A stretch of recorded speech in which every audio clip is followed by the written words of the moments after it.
অবুঝ প্রাণীরাও যে কখনো কখনো মানুষের পরম বন্ধু ও জীবনের একমাত্র অবলম্বন হতে পারে তার প্রমাণ দিলেন অন্ধ কাজী মালি। 25 বছর ধরে চোখে দেখেন না তিনি।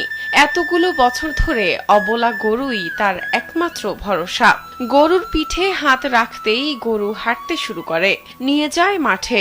আবার মাঠে ঘাস খাওয়ানো শেষে গরুর পিঠে হাত রাখতেই কাজী মালিকে ফিরিয়ে নিয়ে আসে বাড়িতে। গরু যদি গেলে আমি বাড়ির থেকে দড়ি নিয়ে যাই, খুলে পিঠটা হাত দিয়ে যেটা জানো ও সারিয়ে নিয়ে চলে যাই। মানুষ হলে বিরক্ত হবে। চোখে আলো না থাকলেও গরুটিকে নিজ হাতে খাওয়ান কাজী মালি। পুকুরে নামিয়ে গোসল করানো তিনি। গরুকে তিনি এমন ভাবে লালন পালন করেছেন যে এটি তার সব কথা বুঝতেও পারে। তিনি কোথায় যাবেন, কোথায় দাঁড়াবেন, অটোমেটিক গরু তার মনের ভাষা বুঝে যায়। গরুর মাধ্যমে চলাফেরা করেন। গরুকে ঘাস খাওয়ানো, গরুকে গোসল করানো, গরুর সম্পূর্ণ সেবা যত্ন তিনি নিজেই করেন। এত আদর যত্ন করে পালন করা গরুটি কাজী মালির নিজের নয়, অন্যের কাছ থেকে গরু এনে তিনি লালন পালন করেন। এরপর গরুর বাচ্চা হলে প্রথম বাছুরটি তিনি নিজে রাখেন এবং পরবর্তী বাছুরটি দিয়ে দেওয়া হয় গরুর মালিককে। এভাবে অন্যের গরুর সাথে বছরের পর বছর সখ্যতা গড়ে দিন যাপন করছেন কাজেম। ঘাস খেলে মোটা করার পর আবার দুইটা বাছুর হওয়ার পরে উনি একটা নিচে আমাকে একটা দিছে, দেওয়ার পরে আবার একটা ফের দিলাম।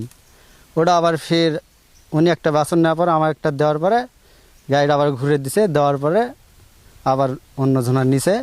কিন্তু এনার তো এখন পর্যন্ত নিজস্ব একটা গরু হলো না। দিনাজপুরের নবাবগঞ্জ উপজেলার শিবরামপুর গ্রামের মৃত আব্দুল খোকার ছেলে কাজী মালি। ছোটবেলায় চোখে দেখতে পেলেও যুবক বয়সে হারান চোখের আলো। চিকিৎসা করেও কোনো ফল হয়নি। কাজী মালির সামর্থ্য নেই নিজের টাকায় একটি গরু কিনবেন, তাই তো অন্যের গরু পেলে কোনো রকমে কষ্টে সৃষ্টে দিন যাপন করছেন তিনি। এলাকাবাসীর চাওয়া, সামর্থ্যবান কোনো ব্যক্তি যদি কাজী মালিকে একটি গরু কিনে দিত তাহলে তিনি আরেকটু সচ্ছলভাবে জীবন যাপন করতে পারতেন। একটা গরু পাওয়া মানে আমার দুটা চোখ দান করা একই সমান। তাহলে গরু হলে সমস্যা নেই।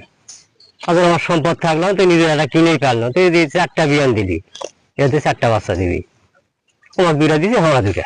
আমাদের অনুরোধ, সরকার যদি তাকে একটা গরু দিত তাহলে তার ভালো হতো।